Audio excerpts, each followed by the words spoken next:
नमस्कार, मैं चंदन उपाध्याय आप सभी लोगों का बहुत बहुत स्वागत एवं अभिनंदन करता हूं आपके अपने YouTube चैनल साइकोलॉजी वाले गुरुजी में। आज की क्लास में हम सीटेट 2022 के सिलेबस के अनुसार CDP के जिस महत्वपूर्ण टॉपिक पे बात करने वाले हैं वह है भाषा एवं विचार, लैंग्वेज एंड थॉट। आज की क्लास में हम भाषा एवं विचार से संबंधित जितने भी महत्वपूर्ण बिंदु हैं उन सभी के बारे में आपको समझाने का प्रयास करेंगे और एग्ज़ाम के पॉइंट ऑफ व्यू से जो भी महत्वपूर्ण बिंदु हो सभी का एक सार मैंने इस क्लास में समावेश किया है, इसलिए आप लोग वीडियो को पूरा देखिएगा। अगर आप चैनल पर नए हैं तो चैनल को सब्सक्राइब करके बेल आइकन प्रेस कर दीजिएगा ताकि आपको साइकोलॉजी से रिलेटेड इसी प्रकार की वीडियो देखने को मिलती रहे। तो चलिए शुरू करते हैं और समझते हैं कि भाषा एवं विचार क्या है। देखिए, भाषा एवं विचार में मुख्य रूप से 4-5 मनोवैज्ञानिक आते हैं। उनका भाषा एवं विचार से के संबंध में क्या विचार है इसके संबंध में हम चर्चा करेंगे। सबसे पहले जो महत्वपूर्ण भाषाविद आते हैं उनका नाम है नोम चॉम्स्की। इनसे हर बार सीटेट के एग्ज़ाम में 1 या 2 क्वेश्चन बनता है, हर बार एग्ज़ाम में क्वेश्चन इनसे ज़रूर आता है। तो इनके बारे में जान लेते हैं कि इनका भाषा के संबंध में क्या विचार था। देखिए, ये अमेरिका के रहने वाले थे। इनका मानना है कि बच्चे में सीखने का जन्मजात क्षमता होती है। ये कहते हैं कि बच्चे में क्या होता है, सीखने की जन्मजात क्षमता होती है, फिर वो जैसे जैसे बड़ा होते हैं उसी के माध्यम से क्या है वो चीज़ों को सीखते जाते हैं। और जन्मजात क्षमता होती है उसको उन्होंने एक नाम दिया है। ये कहते हैं कि बच्चे के मस्तिष्क में यानी कि ब्रेन में एक डिवाइस होता है जिससे बच्चा भाषा सीखता है। ये कहते हैं कि बच्चे के अंदर भाषा सीखने की जन्मजात क्षमता पाई जाती है और वो जन्मजात क्षमता किसके द्वारा सीखता है, बच्चे के मस्तिष्क में एक डिवाइस होता है जिसके माध्यम से बच्चा भाषा सीखता है और उस डिवाइस का नाम है LAD के नाम से वो डिवाइस जाना जाता है। LAD का फुल फॉर्म है लैंग्वेज एक्विजिशन डिवाइस यानी कि भाषा अधिग्रहण यंत्र। ये LAD से 1-2 क्वेश्चन अक्सर जो है सीटेट के एग्ज़ाम में देखे जाते हैं, इसलिए इसको आप ध्यान से समझिए कि नोम चॉम्स्की कहते हैं कि बच्चे में भाषा सीखने की जन्मजात क्षमता होती है और वो जन्मजात क्षमता क्या है, उसके मस्तिष्क में एक डिवाइस होता है जिसको हम LAD के नाम से जाना जाता है, उसी के माध्यम से बच्चा क्या है भाषा को सीखता है। और इन्होंने सार्वभौमिक व्याकरण यानी कि यूनिवर्सल ग्रामर का सिद्धांत दिया। इन्होंने कहा कि भाषा कोई भी हो, ठीक है, भाषा कोई भी हो, सब में जो है कि उसकी जो व्याकरण होती है उसका क्या है रचना एक समान होता है। इनके कहने के ये तात्पर्य है कि भाषा यानी कि ग्रामर की जो क्षमता होती है बच्चे में वो जन्मजात होती है। जैसे एक पंजाबी भाषी क्षेत्र में जो बच्चा पैदा होता है उसको सिखाने की ज़रूरत नहीं होती बल्कि वो भाषा स्वयं सीख जाता है। और एक जो फॉरेनर होता है जो इंग्लिश भाषी क्षेत्र में बच्चा पैदा होता है उसको सिखाने की ज़रूरत नहीं होती है, वह स्वयं सीख जाता है। वो किसके द्वारा सीख जाता है, यूनिवर्सल ग्रामर यानी कि ग्रामर की जो क्षमता होती है बच्चे में वो जन्मजात पाई जाती है। चॉम्स्की ने भाषा के 2 स्तर बताए हैं।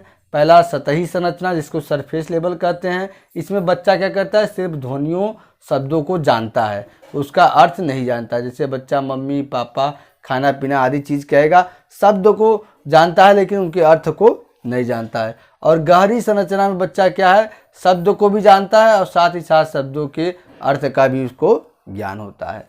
तो ये बात रहा चॉम्स्की के विषय में। अब हम बात कर लेते हैं कि भाषा विकास को प्रभावित करने वाले कारक कौन कौन से हैं। किसी भी बच्चे के अंदर भाषा के जो विकास होता है उसको प्रभावित करने वाले मुख्य रूप से 3 फैक्टर होते हैं। सबसे पहला है सामाजिक कारक, यानी कि आप जानते हैं कि प्रत्येक व्यक्ति क्या है समाज से जुड़ा हुआ होता है, समाज से सदस्य होता है, इसलिए समाज का प्रभाव प्रत्यक्ष एवं अप्रत्यक्ष रूप से उसके अंदर पड़ता है। अब जहाँ बच्चा पैदा हुआ है उस समाज में जैसे बोलने वाले व्यक्ति होते हैं, जिस भाषा के बोलने वाले व्यक्ति होते हैं, बच्चा भी धीरे धीरे उसको एक्वायर करता जाता है और वैसे ही भाषा बच्चा बोलता जाता है। दूसरा है शैक्षिक कारक। जैसा कि आप जानते हैं कि बच्चा जो है कि जब बच्चा बचपनावस्था में प्रवेश करता है यानी कि जब 5 वर्ष से ज़्यादा उसका उम्र होता है तो वो स्कूल में प्रवेश करता है और स्कूल में प्रवेश करने में बच्चा अपने साथियों और शिक्षक और स्कूल के वातावरण से क्या है वो अपने आप को परिचित कराता है। तो वहाँ पे जो कुछ भी माहौल होगा स्कूल का, शिक्षा का या शिक्षक की बात करने का जो ढंग होगा, बच्चा क्या है उसको अनुसरण करता है और उसके भाषा के विकास में ये भी कारक बहुत ज़्यादा प्रभावित होती है। तीसरा है जैविक कारक। जैविक कारक यानी कि जो बच्चे को उसके माता पिता से मिला हो, ठीक है, जैसे जीन्स ट्रांसफ़र होते हैं माता पिता से बच्चों में, उसको हम आनुवंशिकता कहते हैं। ऐसे भाषा भी ट्रांसफ़र होते हैं। जैसे बच्चा क्या है हिंदी भाषी क्षेत्र में बच्चा पैदा हो रहा है तो क्या है बच्चे को हिंदी भाषा सिखाना नहीं होगा, वो धीरे जैसे उसका विकास होगा वो स्वयं से हिंदी भाषा बोलना सीख जाएगा। तो ये जैविक कारक हो गए। और विकृतियाँ, यदि माता पिता के अंदर किसी प्रकार की मानसिक विकृतियाँ हैं तो बच्चे के अंदर भी उस प्रकार की विकृतियों की आने की संभावना होती है। और इन विकृतियों का सम्माहन जीन्स के माध्यम से होता है। अगर मान लीजिए माता पिता में कोई एक मानसिक रूप से मंद है तो हो सकता है कि बच्चा भी मानसिक रूप से मंद हो। तो ये भाषा विकास को प्रभावित करने वाले मुख्य रूप से 3 प्रकार हमने देखा।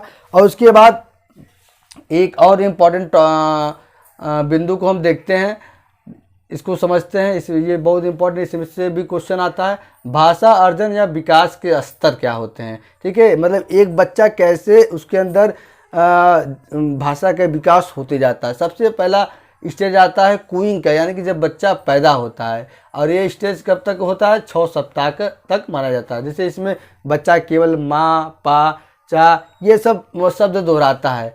दूसरा क्या है बेबलिंग, यानी कि बलबनाना। ये लगभग क्या है, लगभग 6 महीना के ये क्या है समय है। इसमें बच्चा क्या करता है, इसमें बच्चा अब पहली अवस्था में जो बच्चा जो शब्द थोड़े से शब्दों को दोहरा रहा था, इसमें जो भी शब्द वो माँ, चा, पा कहेगा वो स्पष्ट कहेगा। ठीक है। तीसरा है 1 वर्ड स्टेज, एक शब्द की अवस्था, ये क्या है लगभग 1 साल तक है। इसमें बच्चा जो है पापा, मम्मी, चाचा, चाची स्पष्ट कहने लगेगा। और दूसरा क्या है 2 वर्ड स्टेज, ये 2 शब्द की अवस्था है। ये क्या है इसका ड्यूरेशन पीरियड क्या है 18 महीना। इसमें बच्चा क्या है 2 शब्दों को जोड़कर एक साथ कह सकता है, जैसे माता, पिता, चाचा, चाची इत्यादि। अब बात आ गया लॉन्ग, अगला जो 5वां स्टेज है लॉन्ग अल्टरनेंसेस, यानी लंबे शब्दों का उच्चारण की अवस्था है, और इसका ड्यूरेशन है 2 से 4 साल। इसमें बच्चा क्या है लंबे शब्दों को आराम से स्पर्श कर लेता है। कहा जाता है कि 5 साल तक होते होते बच्चा लगभग 50,000 शब्दकोश का जानकारी उसके हो जाता है।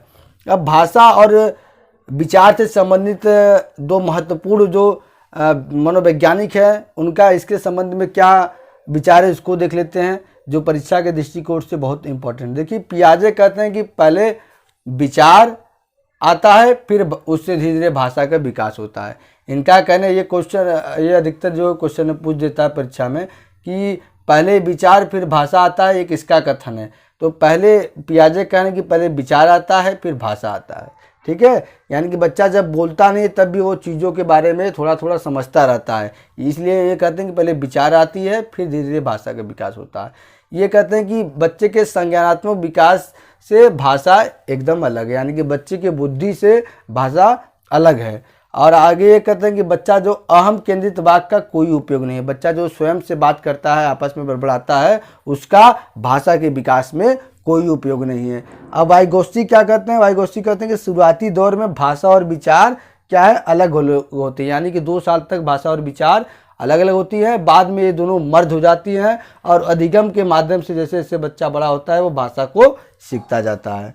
ये कहते हैं बच्चा जब खुद से बात करता है तो बच्चे में क्या है उस भाषा का विकास होता है। जब बच्चा जब खुद से बात करता है तो बच्चे के अंदर भाषा का विकास होता है।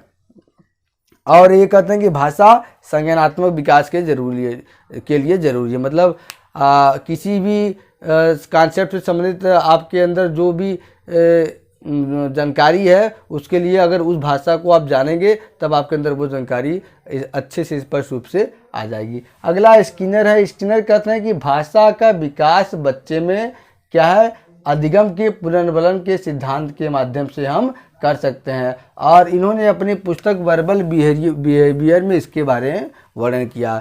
इन्होंने कहा कि कोई बच्चा अगर अच्छा शब्द बोल रहा है तो उसको क्या है, आप पुरस्कार दीजिए या तो उसको उसको शाबाशी दीजिए, जिससे बच्चा वो शब्द सीख जाएगा और उसको दोबारा बोलने का प्रयास करेगा। लेकिन वहीं पे कोई बच्चा गलती कर रहा है तो उसको पनिशमेंट भी आप दीजिए, जिससे वो बच्चा क्या है, वो उस व्यवहार को दोबारा न करे। तो स्किनर महोदय का ये था कि बच्चे जो है बच्चे में भाषा का विकास क्या है, पुनर्बलन के सिद्धांत के माध्यम से होता है।